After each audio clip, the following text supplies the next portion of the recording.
Pierre Curzi a déposé cette semaine un nouveau projet de charte de la langue française à l'Assemblée nationale. Il propose, entre autres, d'étendre la portée de la loi 101 au service de garde jusqu'au collège. La nouvelle charte obligerait aussi une plus grande utilisation du français dans l'affichage. Bref, le député de Bordeaux a présenté un projet de loi qui pourrait être le dernier acte de sa carrière politique, puisque M. Curzi a déjà annoncé qu'il n'allait entrer à la prochaine élection. Il est avec nous en studio. Bonjour, M. Curzi. Bonjour. Vous aimez pas tellement ça quand on parle soit de dernier acte ou encore de testament politique avec votre... Je me vois dans une tombe, me vois mort. Non, mais vous avez pas tort. C'est sûr que c'est l'accomplissement de 4 années de travail. Et puis, dans le fond, s'il y avait des élections bientôt, ben je pourrais dire au moins j'ai fait ça. Je me suis rendu au bout de ma démarche. Dans un sens, c'est vrai que ça va être ce que ma contribution à la législation québécoise. Et ça, dans le fond, il n'y a pas tant de députés qui ont l'occasion d'aller jusqu'au bout de leur travail de député, surtout quand tu es un député de l'opposition, puis de pouvoir déposer un projet de loi, parce que celui-là, c'est un vrai projet de loi, il est très bien fait.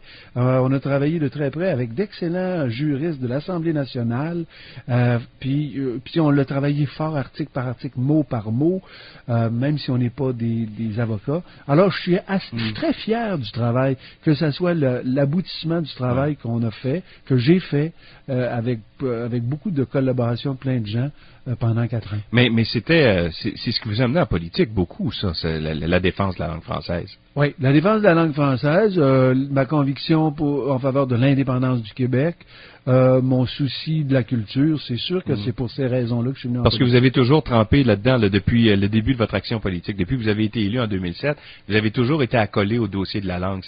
On dirait que ça vous colle à la peau. Alors c'est un peu normal de vous voir finalement pondre un document comme celui-là. Oui, c'est assez normal. Il y a comme un naturel, comme on dit. Là. Vous avez été un peu aussi, au cœur de l'action et de la controverse avec la langue. Là. Oui, je l'ai été sous différentes formes, mais dans le fond, plus au-delà des événements là, dont je sens que vous allez peut-être me reparler, mais je n'ai pas trop le goût. Mais moi, j'ai mené comme président de l'Union un grand combat en complicité avec le Parti libéral et le Parti québécois, avec Mme Beauchamp, avec le premier ministre, avec plein de mes ex-collègues du Parti québécois pour l'obtention d'une convention internationale sur la diversité culturelle.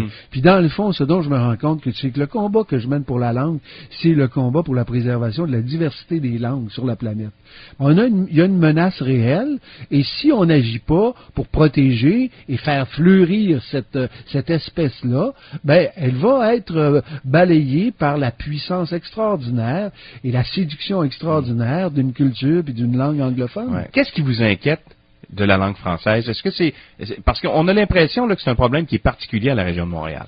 Ben, il l'est. Il est particulier à la grande région de Montréal, à ce qu'ils appellent la région de recensement de Montréal. Ça veut dire l'île de Montréal, où se concentrent les problèmes, puis la banlieue nord et la banlieue sud, parce que l'anglicisation est en train de se répandre dans les banlieues. Puis il y a la région de Gatineau, il y a un autre problème linguistique. Le reste du Québec, on n'a pas besoin de la charte de la langue française dans le reste du Québec, tout va bien. Ben, je ne peux pas dire qu'on n'en a pas besoin, je suis pas sûr qu'on n'en a pas besoin.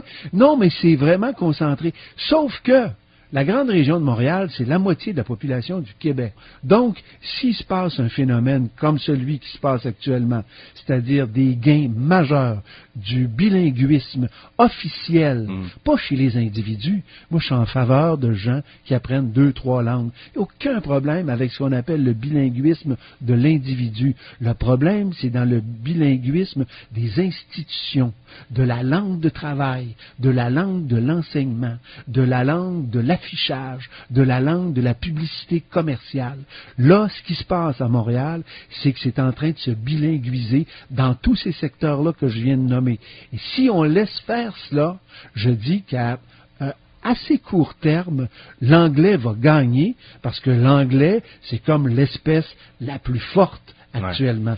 Quand on a su que vous alliez faire cette proposition-là, moi, je me serais attendu à ce que ce soit encore plus drastique que ça, plus sévère. Et finalement, c'est assez modéré comme position. Oui, c'est modéré, parce que il y a bien des gens qui s'imaginaient sans doute que je dirais l'affichage unilingue, et puis là, il faut aller à l'université en français sans ça. Mais Je considère que j'ai un minimum d'intelligence. Puis qu'il y a des droits historiques de la communauté de langue maternelle anglaise. Puis ça, tout le monde a toujours respecté ça. Et moi, je suis d'accord pour qu'on respecte ça. J'en ai même fait un droit fondamental. Vous avez demandé, quand vous avez déposé votre projet de loi, vous avez demandé le vote. Oui. Pourquoi? Ben, c'était une mesure. C'était pas nécessaire. Non, c'était une mesure un peu symbolique. Je savais pas qu'on pouvait faire ça.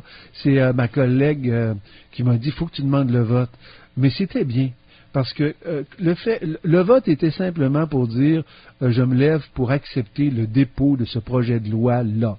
On sait très bien que le projet de loi que je viens de déposer, il sera jamais discuté à l'Assemblée nationale tant que, disons, qu'un autre parti que le Parti libéral ne sera pas au pouvoir. Mais le fait de se lever, c'était une façon de dire, chacun et chacune des députés sait très bien qu'il vient d'y avoir un projet de loi qui s'appelle la Charte québécoise de la langue française qui a été déposée. Il n'y a pas personne qui peut dire, je suis pas au courant. Mais quel est l'avenir de votre projet de loi dans ce cas-là? Le meilleur avenir, ce serait le Parti québécois prend le pouvoir, le lendemain, il peut prendre ce projet de loi-là, puis il peut le déposer. Pourquoi vous avez pas réintégré le Parti québécois? Est-ce que parce qu'on vous assurait pas que vous soyez capable de produire un document comme celui-là? Est-ce que c'est ça la raison? Je l'ai produit, le document. Donc, je l'avais en main quand j'ai discuté avec Mme Marois. La question, c'est que si je réintègre le caucus du Parti québécois, je ne dépose pas ce projet de loi-là. Au nom du Parti québécois, je le dépose ça n'aurait pas été tant acceptable. que le Parti québécois n'est pas au pouvoir. Ouais. Tu sais? Donc, là, il n'y a pas d'élection, puis le Parti québécois, il faut qu'il prenne le pouvoir. Donc, d'une part... Mais vous auriez pu le déposer au nom du Parti québécois, le projet de loi. Je ne crois pas que Mme Marois aurait voulu, à tout le moins, regarder l'ensemble des articles, l'ensemble de mes propositions. Vous dites qu'elles sont modérées, c'est vrai. Elles sont, pour la plupart, il y en a plus, 9 plusieurs des propositions qui sont là viennent du programme du Parti québécois. Mais il y a quand même des aspects là-dedans qui sont pas dans le programme du Parti québécois. Donc, ça voulait dire, si je réintégrais le parti, que j'allais négocier avec le caucus de députés, pas avec les militants parce qu'il n'y a pas d'instance, mais éventuellement avec les militants, avec la direction du parti, de plusieurs des propositions que je fais. Et là, je rentrais dans une négociation qui allait être longue, et je savais que d'ici les prochaines élections, le Parti québécois n'aurait pas déposé un projet de loi comme celui-là, parce que c'est pas au niveau électoral, c'est pas gagnant que d'aller proposer des mesures. Donc vous acceptiez pas de compromis sur ce que vous vouliez présenter. C'est-à-dire que je voulais le présenter tel que je l'avais élaboré après 4 ans de travail. Et l'autre aspect, c'est que j'ai dit, est-ce que je vais retrouver la responsabilité de ce dossier-là à l'intérieur du parti? Puis ça, Mme Marois non plus ne pouvait pas le garantir. Alors là, ça voulait dire que non seulement je prenais mon projet puis je le mettais sous le bras et j'attendais une éventuelle prise de pouvoir, mais qu'en plus, je ne pouvais pas continuer à travailler sur ce projet-là à l'intérieur du caucus, au moins jusqu'aux prochaines élections. Alors, je trouvais que c'était... Puis moi, je crois que le projet y arrive au bon moment. Il arrive au moment où on découvre que il y a un entraîneur qui est unilingue anglais au Canadien, il y a la caisse de dépôt, les filiales, il y a des unilingues. On vient de nommer des juges dans un tribunal d'immigration unilingue. Il y a un juge, 2 juges de la Cour suprême unilingue. Le vérificateur général est unilingue. Là, il y a des cas d'une madame qui ne peut pas se faire soigner, etc., etc., etc.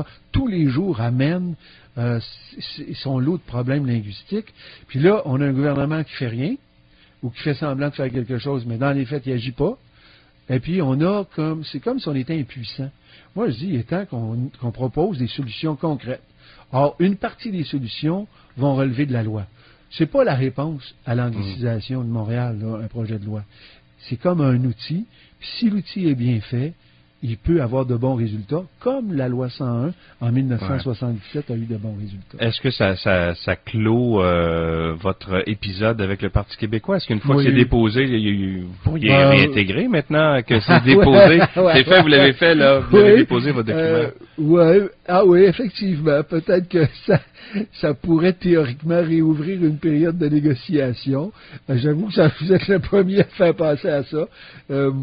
Mais je me suis commis, j'ai dit, moi, que je me représenterais pas parce que Ben parce que je voulais le déposer, je l'ai fait. L'autre condition, c'est que je voulais retrouver la responsabilité de ce dossier-là. Puis je comprends que pour Mme Marois, c'est quelque chose qu'elle n'est pas en mesure de m'accorder. Mais de travailler dans un caucus qui est dynamisé en ce moment par un regain de popularité, d'avoir une équipe plus importante, ça vous intéresserait pas, ça, de revenir justement dans une équipe bien formée qui a le vent dans les voiles en ce moment? Ben, franchement, j'ai pris une décision. J'ai dit que je me représenterais pas, puis que je me représenterais pas comme indépendant. Alors, les dés sont jetés, là. Ouais. Revenir là-dessus, je vois pas vraiment que ce soit possible. Là, les choses sont en marche dans mon comté. Il y a des nouveaux candidats qui s'en viennent. Est-ce que vous avez des regrets? De mon passage en politique, des regrets? Ben, je trouve que la structure d'un parti, c'est une structure lourde, puis quand on a un esprit critique, et je pense que j'ai un esprit critique, mais en même temps, j'y ai participé vraiment. J'ai été un très bon partisan, moi, dans le Parti québécois. J'ai mis beaucoup d'efforts. Je suis allé partout à travers le Québec parler de l'indépendance et tout. Donc, j'ai pas de regrets à ce niveau-là, mais je suis critique de la façon dont certaines politiques s'élaborent et se font. Et en ce sens-là, ben, je constate que j'aurais pas réussi à modifier la manière de faire de la politique beaucoup. Mais c'est ainsi. Parce que c'était un peu la motivation de votre départ, là. Oui, c'était beaucoup ça. Puis finalement, regrettez-vous d'être parti parce que vous constatez que vous n'avez pas pu changer grand-chose? Non, mais je constate que même l'électrochoc, notre départ, parce qu'on était au démissionnaire, n'aura pas réussi à vraiment changer la dynamique politique. Moi, je pense qu'il y a deux grandes réformes qui devraient être mises en place. C'est celle d'un vote proportionnel, un scrutin proportionnel. Ça, je pense qu'on est rendu là pour briser ce combat entre deux groupes, deux partis. Et puis, je trouve qu'on devrait avoir des élections à date fixe parce qu'on sortirait de ça dans quoi on est actuellement, où on ne sait jamais, va-t-il être la semaine prochaine, ça va-t-il être dans un an? Ça n'a comme pas de bon sens. Casser l'opportunisme politique. Exact. Briser au moins ça, puis briser le bipartisme avec ce que ça entraîne comme conséquence. Une des conséquences les pires, à mon sens, du bipartisme, c'est que quand tu es dans un parti, tu peux pas déroger parce que tu as besoin d'avoir toute la gang derrière toi parce que tu veux planter l'autre gang. Tu sais? Et ça rend les discussions dans un parti difficiles à mener parce que tu n'as pas beaucoup d'espace de liberté si tu veux faire partie de la gang. Ou alors, il arrive ce qui est arrivé avec nous, c'est qu'on décide que on sort de la gang. Et quand on a fait 5 ans de politique dans votre cas, là, vous êtes dans votre 5e année. Là. On est brûlé, après c'est fini. Ouais. Mais votre action politique, est-ce qu'elle va continuer d'une autre façon? Il y a des possibilités, ouais. Moi, je trouve qu'il y a beaucoup de politiques maintenant qui commencent à se faire. On regardait les étudiants, on voit ce qui se passe avec les ouvriers, de plus en plus d'AVEOS, on voit ce qui se passe avec la journée sur la journée de la Terre, on voit ce qui se passe avec la mobilisation contre les gaz de schiste. Il y a de plus en plus d'actions citoyennes qui sont des actions hautement politiques. Donc, le pouvoir politique, il est en train de retourner vers les citoyens. Puis un gouvernement peut résister un certain temps. Mais il arrive un moment aussi, les citoyens ont vraiment déployé beaucoup de force. Ça devient un pouvoir politique qui parle. M. Curzi, merci beaucoup. C'est un plaisir. Pierre Curzi, le député indépendant de Borduac, nous parlait de son projet de charte de la langue française qu'il a déposé cette semaine à l'Assemblée nationale. Dans un instant, retour sur le budget fédéral avec Alec Caston.